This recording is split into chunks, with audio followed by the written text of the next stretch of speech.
રાષ્ટ્રીય પછાત એકતા મંચ અધ્યક્ષ અને ગઢડા વિધાનસભાના પૂર્વ ઉમેદવાર શ્રી મંજીભાઈ સોલંકી અને સાથીઓએ લાખિયાણી ગામથી શિયાનગર વચ્ચે પાડલીઓ નદી આવેલ છે તેની માલિપા 8 ફૂટ ઊંડા ખાડા ખોદી અને રેતીની ચોરી ધોળા દિવસે થાય છે અને એક જાગૃત નાગરિકે અમોએ વારંવાર ખનીજ શાખામાં માહિતી આપી હતી, કલેક્ટર કચેરીએ જાણકારી આપી હતી, પોલીસ અધિક્ષક શ્રીને જાણકારી આપી હતી, છતાંય કોઈએ પગલાં ભર્યા નથી, જેથી કરીને સરકારી સંપત્તિ લૂંટાઈ રહી છે અને આવા ખનીજ માફિયાઓ અને માફિયાઓ ઉપર સમયસર કાયદાકીય પગલાં લેવામાં નથી આવતા, તેના કારણે કેટલાય આગેવાનો અને સામાજિક કાર્યકર્તાઓની ઉપર હુમલાઓ થાય છે અને કેટલાય લોકોને જીવ ગુમાવવાનો વારો આવે છે, એટલે આ થઈ રહેલ ખનીજ ચોરીમાં લાગતા વળગતા અધિકારીઓ ઉપર કાયદેસર કાર્યવાહી કરવામાં આવે. રિપોર્ટર જયદેવ મંડેર.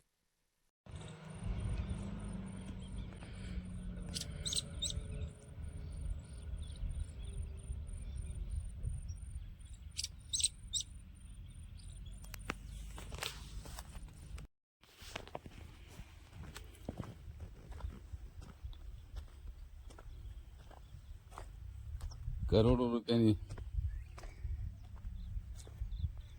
ખનીજ ચોરી થઈ ગઈ છે. બધું તાજું ઉપાડેલું છે. રોજ રાતે કટિંગ થાય ત્યાંથી રેતીના ડમ્પર આ તો સાળેલો માલ પીડ્યો.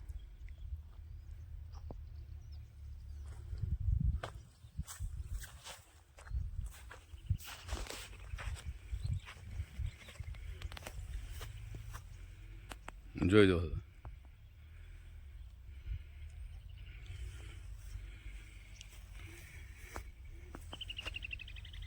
એક સામાજિક આગેવાન હોવાની બાવજૂદ અમે જાણ કરતા હોય પોલીસને કહે પોલીસ કે અમારા અંડરમાં આવતું નથી, ખાણ ખનીજ ખાતામાં જાણ કરી અમારા અંડરમાં આવતું નથી. આવા અંડરમાં કોના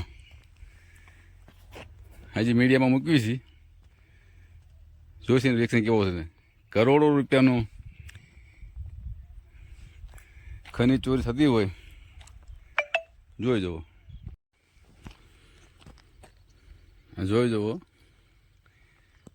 એ તાજી માલ અત્યારે પડ્યો છે. આખી રાતનો માલ ઉપર કાપા થાય.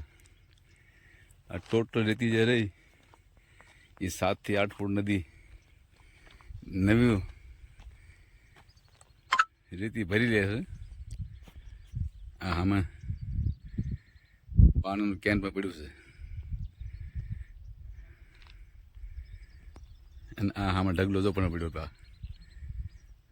આમાં ઢગલો પડ્યો ખાડી રેતીનો. આ નહીં દેખાતું હોય ખાણ ખનીજ અધિકારીઓ અને પોલીસ તંત્રના અધિકારીઓ જ્યાં જવાને બધી રેતી ભરી લીધી છે. અહીંથી આખું નવું ધ્યાન બનાવવામાં આવ્યું છે.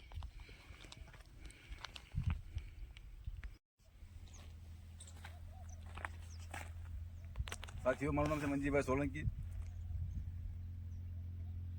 અમે સરકારી સંપત્તિનું ક્યાંય પણ નુકસાન થતું હોય, જેવી કે ખનીજ સંપત્તિ હોય, સરકારી માલ મિલકતની માટે ક્યાંય પણ દબાણ થતું હોય, એને વારંવાર જાણ કરતા હોય છતાં પણ અધિકારીઓ, ભ્રષ્ટ અધિકારીઓ ને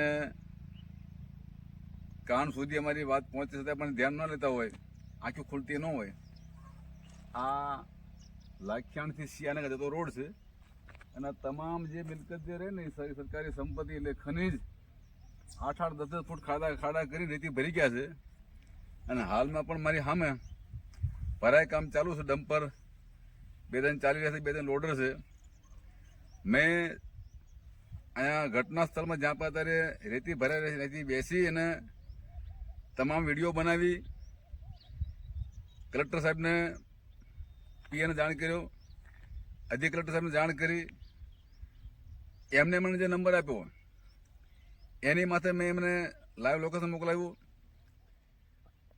અને તમામ વિડીયો મોકલાવ્યા વિઝ્યુઅલ કે અહીંયા આટલો માલ જઈ રહ્યો છે.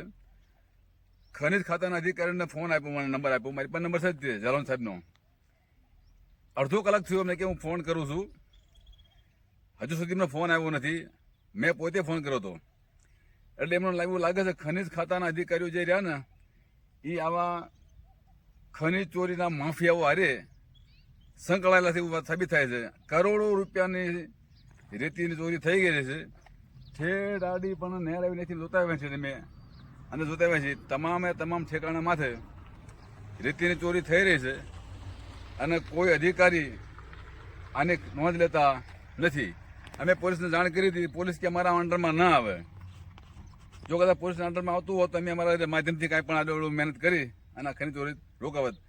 પણ હવે કલેક્ટર સાહેબને વિનંતી કરીએ છીએ कि तुम्हें जे भाषा में समझता हो ये भाषा में यहाँ पर खनिज चोरी हो रही है, आपके नीचे जो अधिकारी है वो सुनाई नहीं दे रहा, उसको दिखाई भी नहीं दे रहा. हम वारंवार उसको जानकारी देते कि भाई यहाँ पर खनिज चोरी हो रही है, यहाँ पर जमीन पे कब्जा कर रहा है.